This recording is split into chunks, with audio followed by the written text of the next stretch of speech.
כרגע זה המקום הכי אקסקלוסיבי והכי מטורף שהייתי בחיים שלי. שתבינו, זה החדר, זה הסלון. זה בגודל של הדירה שלי בארץ. יש פה כל מיני חטיפים, כדי שלא נהיה רעבים מהמסע שלנו בדרך לפה. לא שהוא היה ארוך, כן? זה היה 40 דקות נסיעה בערך. עכשיו, בכל מקום בחדר הזה, יש לנו טלפון. במקרה שאני צריך משהו. אני עוד מעט אראה לכם את הדבר הכי מטורף שראיתי, מבחינתי, כי אני בן אדם שמעריך את כל מה שקשור להיגיינה. מה צוחקת? זו מכונה פשוטה לתפעול, לדעתי הם העדיפו את הפרקטי על האיכותי. כי אנשים יכולים לבוא, לשים קפסולה וזהו, והם סגרו את הסיפור. עכשיו שימו לב, פה יש לנו את המיניבר. אני ממש מפחד לגעת במיניבר ולפתוח אותו. אני מפחד מהחיוב אולי שיהיה רק מלגעת בו. אז אני אשאיר אותו ככה. אתם ראיתם דבר כזה פעם בחדר שינה שלכם? עכשיו, איך שהגענו, לקחו מאיתנו את כל הציוד, לקחו מאיתנו את האוטו, ואיך שהגענו לחדר, איכשהו זה נהיה פה. אני לא יודע, יש פה טכנולוגיות שאולי אנחנו לא מכירים.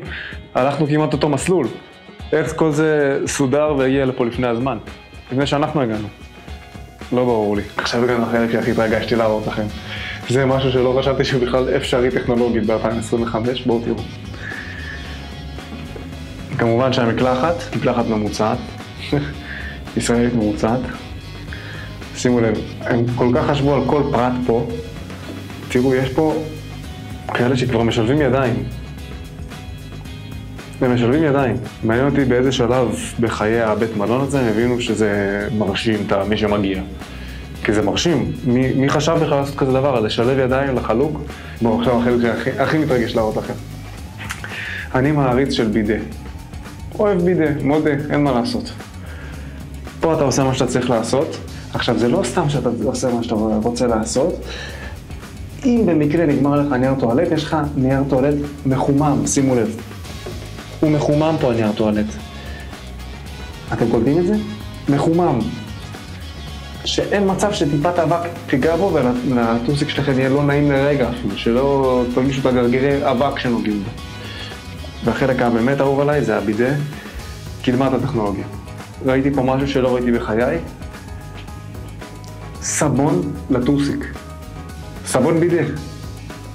אתם שמעתם על דבר כזה? אני הגעתי לפה, הייתי בהלם, נפתחתי לעולמות חדשים. עוד לא ניסיתי אותו, אני גם לא אעדכן אתכם, אבל בכל מקרה זה מדהים בעיניי. וזה רק החדר, יש עוד בחוץ, יש לנו פה מגרשי טניס אקסקלוסיביים, ספא, חדר כושר שאני אראה לכם, הולך להיות מטורף. איזה מעשה נבזי. מעשה נבזי. וואו. אני גרעתי ברעב, אז...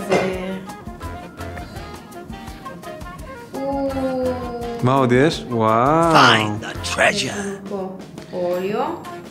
כמו שהבטחתי לכם, הגענו למלון אחד היקרים שיש בעולם. מה זה שווה אם לא עושים סיפור למגרש טניס שיש בו? גילוי נאות, היינו במגרש לפני זה, ראינו אותו, יש לי כבר את החוות דעת עליו, אבל לא שיחקנו בו טניס. מה זאת אומרת? חובה לשחק טניס. אז עכשיו, ישבתי במחבטים באוטו, קשנו מחבטים וכדורים, והם פשוט הביאו לנו את השק הזה, מטורף, פסיכי בתחות. יש פה מחבטים של ארטנגו, אני עוד לא יודע מה המחבטים עצמם, וכדורים של ארטנגו, וואו, לא מאמינה. יש פה 2 בקבוקי מים מברזל, וזהו כרגע, אבל זה מטורף. זה שירות שאנחנו חייבים ללמוד ממנו וליישם אותו. שוב, כרגע אנחנו קטנים מדי ומגרש אחד זה קצת קשה, במיוחד במחיר שאנחנו נותנים. אם המחיר להשכרה היה 1,000 שקל לשעה, זה סיפור אחר, הייתם מקבלים גם סרוויס כזה. אבל מבחינת הסרוויס שאנחנו מקבלים פה למחיר, מטורף. כרגע אין משהו שמשתווה לזה. עכשיו, בנוסף לזה, זה המפתח לחדר שלנו. זה אחד המפתחות היותר מיוחדים שראיתי בחיים שלי. שימו לב. איפה נראה? מיוחד, אתם ראיתם פעם משהו כזה? פעם ראשונה שאני רואה דבר כזה. וגם קיבלנו מפתח לחדר, למגרש, לא לחדר. מה זה הדבר הזה? זה כאילו למבצר. סטייל. מה רשום פה? סן פליצ'ה, ומה את אמרת שקם פה זה מגרש? עכשיו שימו לב כבר לנוף של הכניסה למגרש. אתם רואים איזה יופי? אבא שלי כבר העיר לי שאני כל הזמן אומר איזה יופי, אבל תראו איזה יופי. איך אפשר שלא לומר את הדבר הזה? תסתכלו על הגפנים פה. הם מייצרים פה את היינות בעצמם, זה ייצור של עצמי של היין פה, וגם בנוסף הם מייצרים שמן זית. ולריה, את בתור המומחית, בואי תספרי קצת על הרקע, כי אני הקשבתי, אבל זה ירד לי מהראש בשנייה שסיים לדבר. אז תני לי קצת את הרקע, באיזה שנה זה נוסד, מה ההיסטוריה של המקום. אז המלון הוא בעצם כפר מימי הביניים. כן. מימי הביניים. נכון. וואו, רגע, בואי נעצור רגע ונעריך את המגרשים. אתם ראיתם פעם דבר יפה כזה? תסתכלו איזה יפה. גם הכניסה למגרש.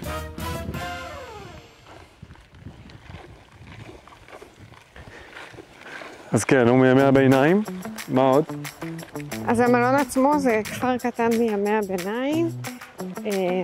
היה את המשפחה העשירה שזה היה הכפר שלה, והם גרו בפלאטו, שזה נחשב הארמון. ובתוך הכפר היה להם כנסייה משלהם, מכולת משלהם, שהם מכרו שם שמן זית ויין וביצים בייצור עצמי מקומי של הכפר. מטורף. וכל הבתים של כל העבדים, זה כרגע הפך לחדרי המלון. וזהו, כל השטח פה זה של הכפר של המשפחה העשירה הזאת. מישהו היה ילד רע ולא נעה לפנינו, אנחנו יודעים את זה. הלכנו לבדוק. יש פה מלתחות. יש פה קצת את הריח של מונטה קרלו. קצת מסריח פה ויש פה ריח של רטיבות, בדיוק. אז גם אפשר להתקלח פה, המקלחת פה לא מרשימה כמו אצלנו בחדר. יאללה, בואו למגרש. עכשיו המגרש הוא בצביעה סופר מיוחדת. אני בחיים לא ראיתי דבר כזה, ואני, כמו שאתם יודעים, 20 שנה בטניס. עכשיו, כעיקרון, ההזמנה שלנו הייתה למחר, וכן הייתי רוצה להגיע לפה בבוקר, כי כשהיה פה שמש היה קצת יותר יפה, נכון? נכון. וגם קר עכשיו. וגם קר. אז היה שם מחר גשם, אז אני לא רוצה לקחת סיכון עם הסקירה הזאת. בכל זאת, שיהיה לנו כסף בשביל לעשות את הסקירה הזאת, ואם אנחנו מבזבזים כזה סכום של כסף, כדאי מאוד שיצא מזה סקירה. אז ככה, המגרש הוא מצביעה קצת אחרת. דבר ראשון, הצבעים, אני בחיים לא ראיתי צבעים כאלה למגרש. הירוק הזה זה ירוק שלא ראיתי בחיים, בטח שלא למגרש טניס, וגם הירוק הזה הוא מיוחד. הוא כאילו דומה לצבע שקיים במגרשים, אבל הוא מאוד שונה. עכשיו, בואי תנסי להתרכז רגע בדברים האלה. זה סימנים שאני לא מכיר, וכנראה צבעו את זה לא עם הצבעים שצובעים מגרשים בארץ או בכל העולם. אני חושב שלקחו ממש צבע וצבעו עם מברשת, אז זה סיפור פה. אחרת אין לי הסבר ללמה המגרש נראה ככה.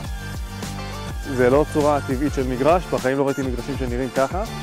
אני חושב או שזה משהו סופר יוקרתי שאני לא מכיר, מה שלא נראה לי, כי הייתי במגרשים של אנשים עם הרבה מאוד כסף וזה לא נראה ככה.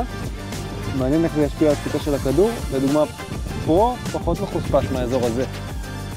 אז אני חושב שיש פה כן איזה בעיה עם הצביעה, אבל הצבעים ממש יפים. עכשיו, השמשייה זה בין השמשיות היותר יפות שראיתי במגרשי טניס, את מסכימה? רצית שזה יהיה אצלנו במגרש, נכון? משהו כזה. נכון, זה השמשיות שרציתי שיהיה אחרי. נכון, לא מצאנו משהו כזה. ובנוסף יש פה איזה טכנולוגיה שלא ראיתי בחיים. אפשר לשים פה בקבוקים, ובעצם זה שומר עליהם מהשמש.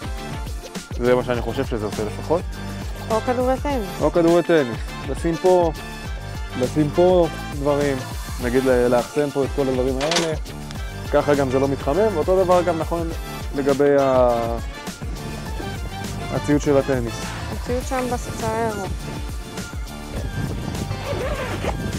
נכון, אפשר לשים את זה פה, לשם זה נועד, לא? כן. ככה הכל מסודר ומאורגן. עכשיו בואו נראה את המחבטים. אז המחבט עצמו הוא לא רע, את האמת. ההורית אין מה לעשות, כנראה לא באמת אנשים אכפת מהמחבט, אז הם משחקים ככה, וכנראה מי שלוקח מחבט מבית מלון לא באמת יודע לשחק טניס. אז הם לא יודעים שזה לא אמור לראות ככה, וגם בטח הסטאפ לא יודע שזה לא אמור לראות ככה. אבל המחבטים יותר טובים שיש בדקטלון. השקיעו, לא השקיעו הכי הרבה, אבל בוא נגיד זה לא הפח אשפה שמקלים במלונות אחרים. זה ממש רמה סבירה לגמרי למלון. בוא נראה איזה כדורים קיבלנו. קיבלנו כדורים של ארטנגו, את האמת, אני משחק קצת עם כדורי ארטנגו, ראיתי לא פעם כדורי ארטנגו והם לא רעים בכלל. טוב, אלה כדורים מאוד שחוקים, אין להם אפילו שערות, ככה שאני לא יכול באמת לתת סקירה לתחושה של הדברים, אבל סבבה. זה שיש כדורים ויש מחבטים זה כבר בונוס מבחינתי. אז בואו נשחק ונראה מה הדיבור. Let's go. טוב, הפה. יופי של פורנט. יש לך אותו? יש לך אותו. כן, יופי של צעדים קטנים. לזוז. בראבו. יש לך את זה? יס. טוב, טוב. כנסי עם הרגליים. יפה, איזה ווינר. עכשיו עוד משהו שאני חייב לומר זה שיש פה ניקוז ממש טוב. מה שאי אפשר לומר לארץ. יש פה ממש ניקוז פצצה. בנוסף, מי שרוצה יכול לשבת ולהסתכל פה על המשחקים. למרות שאני לא יודע למה, זה לא איזה מועדון גדול יותר מדי. ולא נראה לי שיש יותר מדי צופים. ואותו דבר גם שם. להסתכל על הרקיע ועל השקיע. יאללה. אז הסיכום, מדד קורטייר. אין ספק שיש פה היסטוריה למקום, לצערי, יותר גדולה משל קורטייר. אז מהבחינה הזאת זה 11 מ-10. המגרש עצמו, אמנם הצביעה היא לא צביעה רגילה, אבל אני לא יכול לומר שהרגשתי הבדל על המגרש, רק הסאונד של הקפיצה של הכדור היה קצת אחר, אבל אני לא יודע, אולי זה פשוט הכדור הישן, אז הוא קצת אחר. המגרש עצמו מטופח מאוד, יש סדק פה, סדק שם, אבל לא איזה משהו שהוא ביג דיל. המגרש עצמו באיכות ממש טובה, לא בטון מוחלק, אלא אספלט מתחת, אבל עדיין ממש מגרש איכותי. גם מבחינת המגרש זה 10 מ-10, מיקום. זה אומנם קצת חור, כן? זה באמצע שום מקום באיטליה, אבל הנוף משוגע, באמת בין הנופים היותר יפים שראיתי בחיים שלי. אז כרגע זה המגרש טניס שהוא המקום הראשון מבחינתי. אמיר לא פה בשביל לתת לי קונטרה, אבל מבחינתי זה המקום הראשון. הנוף, ההיסטוריה, המיקום, הנראות של המקום, הכל מבחינתי פצצה. וזה המחיר בהתאם. אז כרגע זה המקום הראשון, אנחנו נגיע לעוד מקומות ונראה מה ינצח. בנוסף יש פה עוד פסיליטי שאנחנו נעבור עליהם, אבל טניס מבחינתי זה העיקר, אז אנחנו עוד נעבור פה על עוד כמה דברים, אבל מבחינת הטניס, אם באתם רק לטניס, אז פה הסרטון נגמר. טוב, מסתבר שגם היתרון היחסי שלנו שיש לנו סוסים על המגרשים לא תקף פה. מה זה? יש פה גם סוסים, מה קורה פה? מה זה המקום הזה? ועוד סוסי פרא. מטורף. איך זה הגיוני בכלל? עכשיו לא תגידו זה מרחק מהמגרש. פה המגרש. זה המגרש. אתם לא מאמינים. לפני שיצאנו, ולריה אמרה לי, תסדרו פה את החדר, הם יבואו לסדר לנו את החדר. עכשיו, השעה הייתה 9 בערב. מי יבוא לסדר לנו את החדר? למי אכפת שאנחנו בכלל יוצאים? לא יודע, כנראה לא מבין בכלל לאן הגעתי. קיצר, הגענו לחדר, ואתם לא מאמינים. תראו מה הולך פה, שמו לנו לב, כי אתם יודעים, זה ההנימון שלנו. סידרו ככה את הכריות. עכשיו, אני כבר לכם שזה לא אני עשיתי את זה. אני לא עושה דברים כאלה, לא עושה לבבות על המיטה. שמו פה, חשבו שזה הצד שלה במיטה, כדי שתתלבש יפה. זה הצד שלי. רגע, יש פה חוסר היגיון, שימי לב. מה? שימי לב, שמו את הנעלי בית הגדולות יותר, עם הבגדים שלך. או שהם חושבים שאני מתלבש ככה, או שהם חושבים שיש לך כפות רגליים יותר גדולות משלי. מעניין מה עדיף. מה עדיף? תאמרו לי אתם מה עדיף. זהו, קיצר מדהים, הגענו למקום שמתעלה על הציפיות שלי.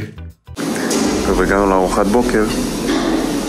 במלון היוקרתי, שימו לב איזה מבחר של פירות, לא משהו מיוחד, לא הייתי אומר שזה מיוחד, אבל שימו לב לעוגות. איזה יפה.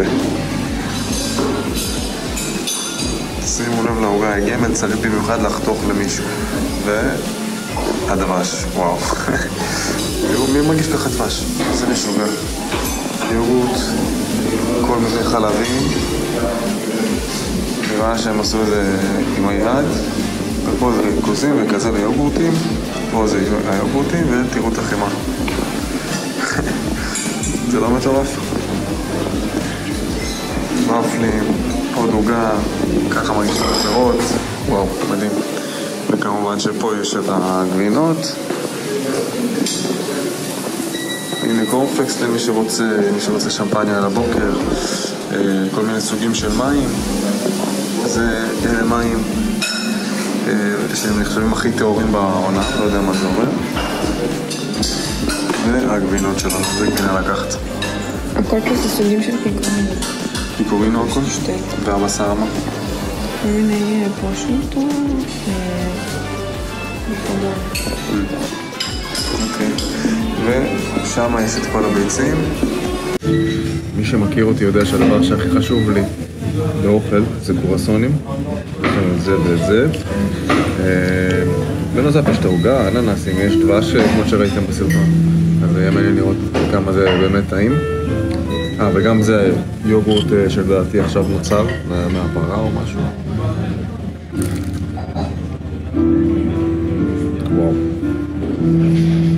וואו. אחד הקורסונים יותר טובים שאכלתי בחיי. וואו, מטורף.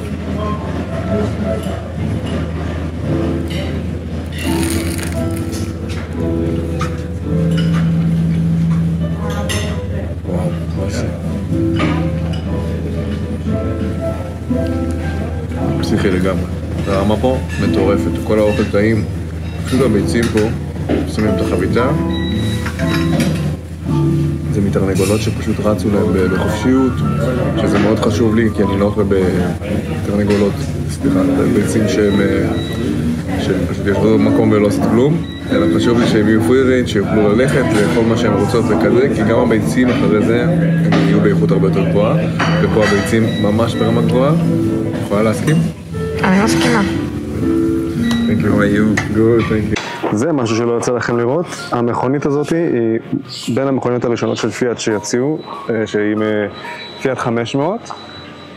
פה זו אחת הכנסיות העתיקות שיש בעיר, וגם פה זו אחת החצרות העתיקות שיש בעיר. ושימו לב לאבנים פה, הכל סופר חלק, כנראה הם מחליקים אותם כל יום. אין פה סימנים של צעדים כמעט, שזה לדעתי מטורף לגמרי. שימו לנוף. עכשיו, אני לוקח אתכם לחדר כושר, נראה לי שאני לא בדרך הנכונה, אז אני אלך למקום אחר. סליחה, אני כן בדרך הנכונה. שימו לב לכניסה למקום. וואו. כמו שאמרתי, הכל פה נראה שמור מפעם. הכל, שימו לב איך הם מחליטים להעצים את החוויה. גם פה, הכל זה מבנים עתיקים, הכל, הם לא שינו כלום, רק כשנכנסים פנימה, רואים את ההבדל.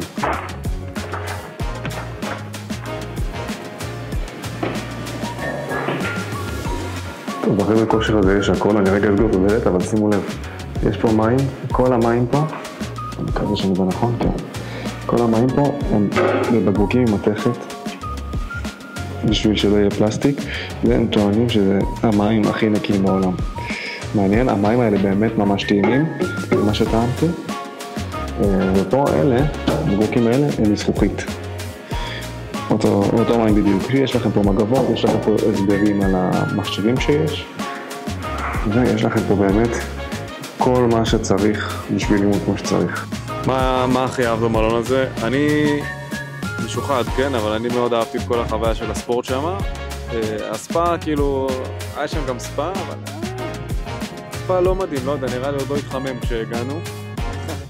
יש כזה של ללכת במים קרים וחמים, והמים הקרים היו קרים, והמים החמים היו ממש פושבים, הם לא היו חמים בכלל. הסאונה לא הייתה מספיק חמה עדיין, אז נראה לי פשוט עוד לא התחמם שם הסיפור. והמגרש טניס היה מאוד מעניין, מזל שאתמול הספקנו לעשות את הסיקור. כי היום בבוקר ירד גשם, כמו שאתם רואים, גשום מאוד הבוקר. ואני לא יודע עד כמה המגרש הזה יודע להסתדר עם גשם, בגלל הסוג צביעה שלו. מה שאת לא יודעת זה שאני הלכתי מראש וצילמתי קצת את המגרש טניס. וזה עובד. את הסיכור של החדר כושר לא הספקתי לעשות סיכור כמו שצריך, רק את הכניסה, פשוט כי היו שם אנשים שמתאמנים, וזה מלון לאנשים שיש להם כסף ומאוד חשוב להם הפרטיות שלהם, אז גם חשוב לי לכבד את כל העניין של הפרטיות, ואנשים באים ליהנות ולא בא להם שזה איש זר ידחוף להם מצלמה על הפנים, וצריך לכבד את זה, נכון? יותר מזה, כשהתעוררנו, גילינו שסגרו לנו את התריסים, שלא היה לנו בטעות אור בחדר. עכשיו, כשאני התעוררתי, אני רגיל להתעורר שיש אור בחוץ, אז קצת לא הבנתי מה השעה ולמה אני מתעורר באמצע הלילה כל שנייה. אבל זה השעון הביולוגי שלי אמר לי שהגיע הזמן לקום, אז זה היה קצת מוזר, אבל בסדר, אנחנו בחופשה, אפשר לקום קצת יותר מאוחר. הארוחת בוקר הייתה, וואו, כל האוכל היה ממש טעים. הכל עשו במקום, לדעתי אפילו את הקורסונים עשו במקום. אם זו הייתה מאפייה, אני חושב שזו הייתה בין המאפיות המובילות בכל מקום שהייתה בוחרת להיות בה, כי באמת זה הקורסון בין הטעימים שטעמתי בחיים שלי, יש רק קורסון אחד לפניו שטעמתי בפריז, ואני מעריץ מושבע של קורסונים. יש מצב בעתיד אני אפתח קורסונים. וזהו. ועכשיו אנחנו בדרך ליעד הבא שלנו, לשמפניה, איך קוראים למקום הזה? בדרך לשרדונה, אבל לא צרפת, שרדונה איטליה. כפר קטן, זיוף של שרדונה הצרפתי, משהו אחר, וזהו, זה נסיעה של 10 שעות לפי הווייז, אני לא מסוגל יותר למשהו כזה, אז אנחנו נעשה עצירה בבולוניה, קוראים למקום הזה?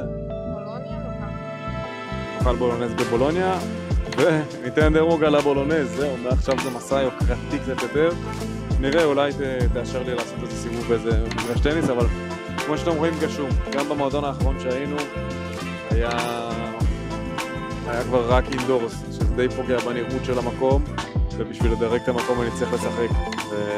ועם כמה שהיית טובה אתמול, לא נראה לי שווה להשקיע את ה-40 יורו, גם שזה יעלה לעלות למגרש,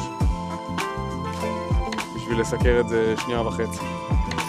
אז בואו נקווה שיהיה מועדונים פתוחים, לא אינדור, בלי בועות, ונקווה שיהיה בסדר ושהנסיעה תעבור בקלות. אם יש עוד משהו, נעדכן בדרך.